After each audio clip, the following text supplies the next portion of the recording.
सच छुपने नहीं देंगे। कितनी भीड़ लेकर सबके दरवाजे दरवाजे नहीं जा सकते भाई, हमारी टीम खुद बुलाएगी। समस्या यहाँ सुनिए और आप क्या कर सकते हैं वो बताइए।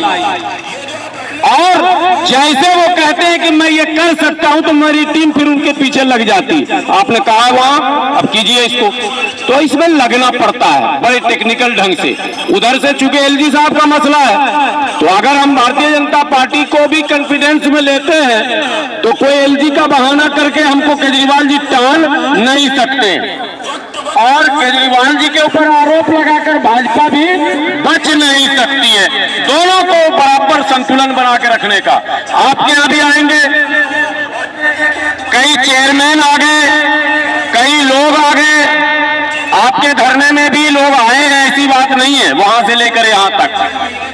लेकिन वो टीम नहीं थी कि आने वाले लोग जो कहते हैं मंच पर, भाई जो आएगा वो कुछ तो कहेगा, चाहे वो सरकार के पक्ष के लोग आए, आम आदमी पार्टी के विधायक आए या फिर भारतीय जनता पार्टी के विधायक या नेता आए।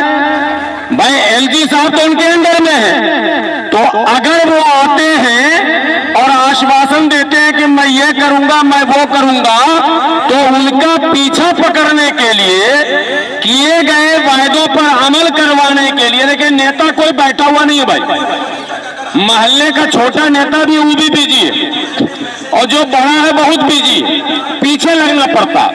तो एक टीम होती है जो दरबार में डेली हाजिरी। सर आपने वहां कहा था मार्शल वाले में, अच्छा तुमको हमने कहा था, सही बात, क्या सर उसको करवाइए, अच्छा ठीक है मैं फाइल आज बनाता हूँ, आज लेटर बना। वो टीम होती, रोज 7 बजे सुबह में वो टीम हाजिर। नेता 9 बजे निकल जाता फरार फील्ड में, तो 7 बजे ही पहुंच गए बंगला में, कोठी में, ऑफिस में खड़े होगा। वो काम हम लोगों ने किया। हेल्थ मिनिस्टर सौरभ भारद्वाज जी के घर पे कितने बजे हम लोग पहुंचे थे जी? 7 बजे। 7 बजे सुबह में सौरभ भारद्वाज जी के घर पे। अब वो बेचारे, उनको पता भी नहीं, वो निकल रहे हैं फोन करते हुए, ब्रश करते हुए, बाहर देख रहे हैं हम लोग खड़े हैं पहले से। सर अरे यार मैं तो कुछ और काम में लगा, अच्छा आओ चलो बैठो। बात हुई, फिर सचिवालय में पहुंचे, सचिवालय में उनको घेरा। सर वो तो कई मंत्रियों और कई नेताओं का खूब चक्कर काटा, लेकिन चक्कर कॉन्फिडेंशियल आदमी हो, कॉन्फिडेंशियल टीम हो और वो मोटिवेटर हो, बात करने की क्षमता हो, वो पहले जो अपनी बात, अपनी समस्या सही से रख सकती है। आपकी बात को हम स्टार्टअप तो दे सकते हैं, लेकिन 100% आपकी बात हम नहीं कर सकते। भाई सामने वाला कोई बेवकूफ नहीं है ना, मंत्री है। मुल्ला जी आप कौन हो? सर मैं संगठन चलाता हूं। अरे भाई तो वो कहां है जिनका, आप समझ गए, वो भी तो चाहिए ना। अब मैंने कहा कि ये है जी साहब, बताइए जी श्याम जी, बताइए जी उषा बहन। अब उषा बहन वहां अगर कुछ बोल ही नहीं रही है तो फिर फंस गया खेल। बोलने वाली, समझाने वाली, जो अपने दर्द को, अपनी समस्याओं को लीगल तरीके से रखे। सनफला में ऐसे हुआ जी, सनफला में ये हुआ जी, इतना तनख्वाह मिला जी, आपसे ऐसे हुआ, आपसे, वो पूरी कहानी सिलसिलेवार ढंग से रखने वाली और रखने वाला आदमी चाहिए। तब जाकर ये लड़ाई का पूरा बाउंड्री बंध जाता है और फिर ये होता है इशारा, जब एक बार हल्ला बोलो तुम्हारा काम हो जाएगा।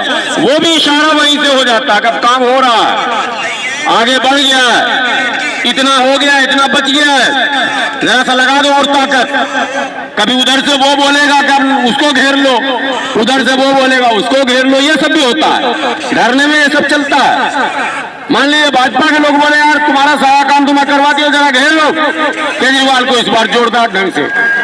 और उधर से आम आदमी पार्टी वाले भी बोल दिए तुम्हारा सारा काम मैंने कर दिया है, सारा फाइल ये देखो तैयार है, और एलजी साहब के यहाँ फंसा हुआ है, एक बार इन्हीं को घेर लो।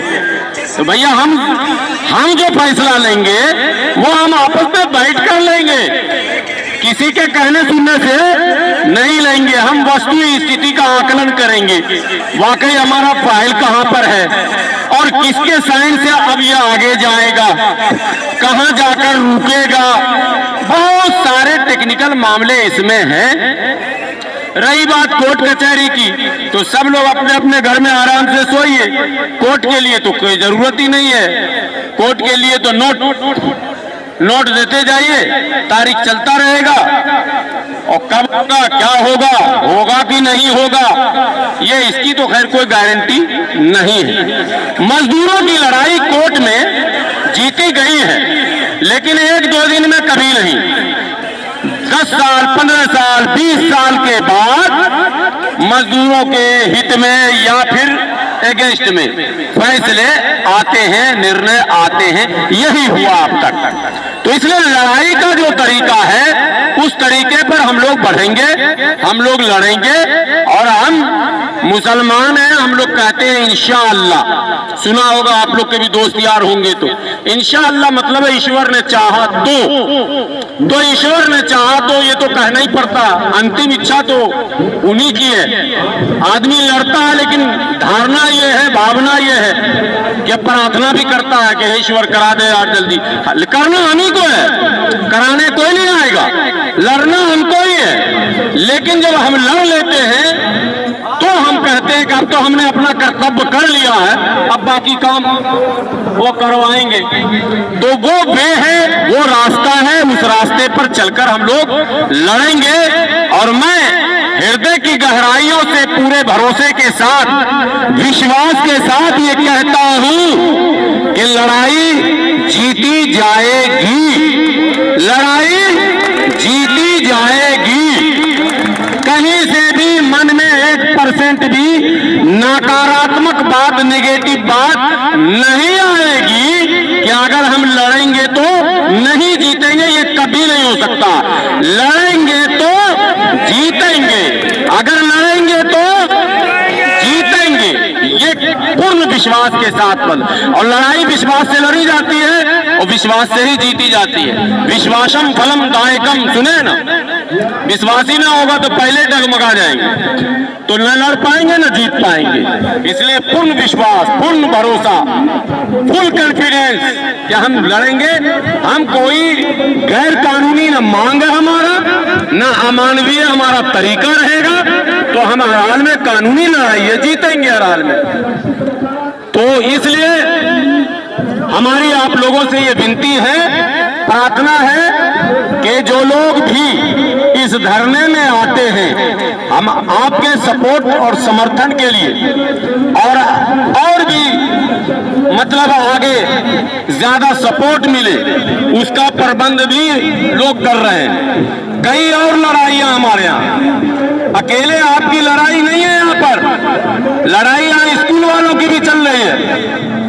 स्कूल में जो सफाई कर्मी है और जो गेट पर दरबान खड़े रहते हैं गार्ड, तो स्कूल के गार्ड और सफाई कर्मी भी मैदान में, उनकी भी समस्या है, उनके साथ भी भेदभाव है, उनको भी ठेकेदारों ने शोषण कर रखा है। सरकार की गलत नीति से वो भी परेशान है। तो जब सब मिलकर लड़ेंगे तो सफलता जल्दी मिलेगी, और अगर आपस में टूट कर लड़ेंगे तो सफल होकर भी कहीं ना कहीं हम विफल हो जाएंगे। इसलिए आपको ये हिम्मत होनी चाहिए कि वो लोग जो लगभग 20,000 हैं स्कूल वाले, 20,000 से ज्यादा लोग हैं स्कूल वाले, वो तैयार हैं आपके साथ आने को, मिलकर लड़ने को। तेरी समस्या और मेरी समस्या मिलकर लड़ेंगे। इसी सरकार से लड़ना है। इसी सरकार ने तुझे भी संकट में डाला, मुझे भी संकट में डाला। तो वो गाना सुने हैं ना, को भी गम ने मारा और हमको भी गम ने मारा, और इस गम को मार डालो, सुने कि नहीं सुने? तो जब